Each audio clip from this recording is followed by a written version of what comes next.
Okay, let's make some more coconut yogurt today.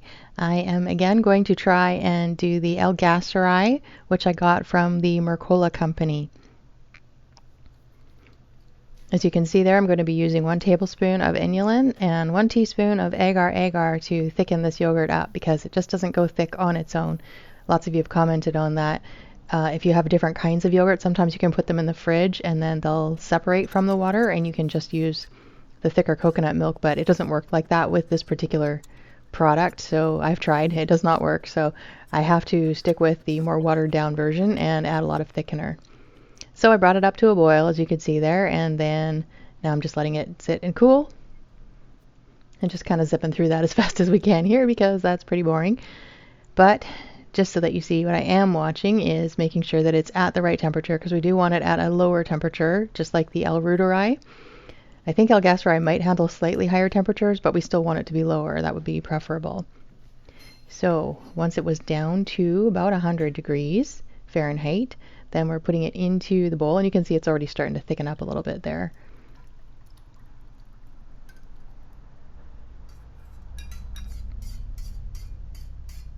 And this time I'm going to use 2 pills instead of 1, just to make sure I'm getting the maximum amount of probiotic. If you saw my previous video when I made Gasseri, it came out moldy, so that was very sad. It didn't smell too bad, but it was clearly growing fuzzy mold on the top, so I chucked the whole batch.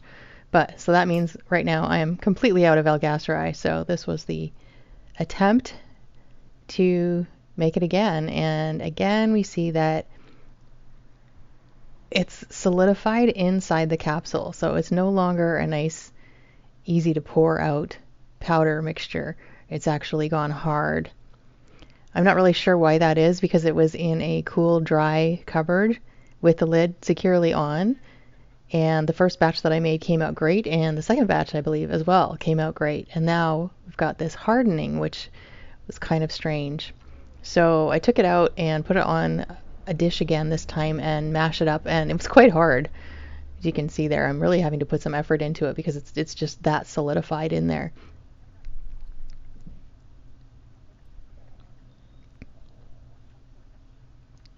And I don't know how much it might damage it having to split it up like that and smash it because I know they're a little bit delicate that way.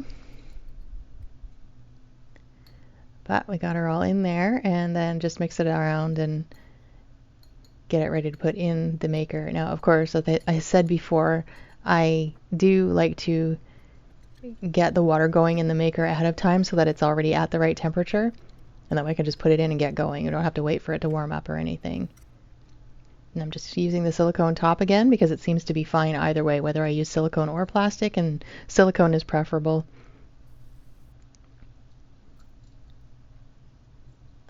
So again, with the wooden skewer underneath, just to try and keep it off the element a little bit.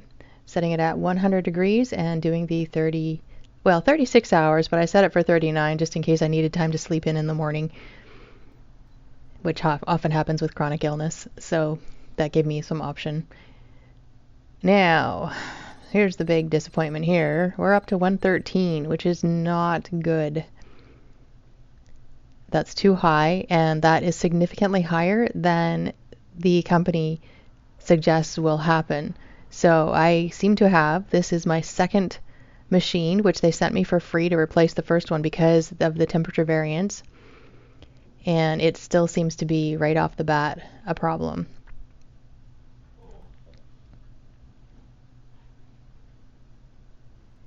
And we can see here right off the bat we're hitting 115 and even up to 117 there. So that's a problem. So at this point, this is where I did actually try putting the plastic lid on to see if that would make any difference.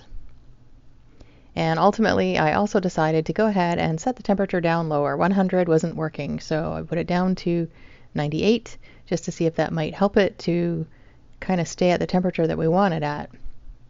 Reset it for the same time and let it go overnight.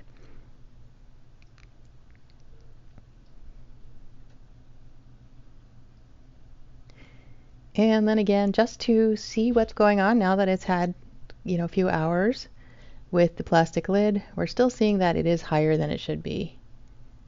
Up to 117 again. Very, very disappointing for my second machine. I'm thankful they sent it to me for free, but really wish that it worked as well as I was hoping it would. And now we are ready to see what we've got.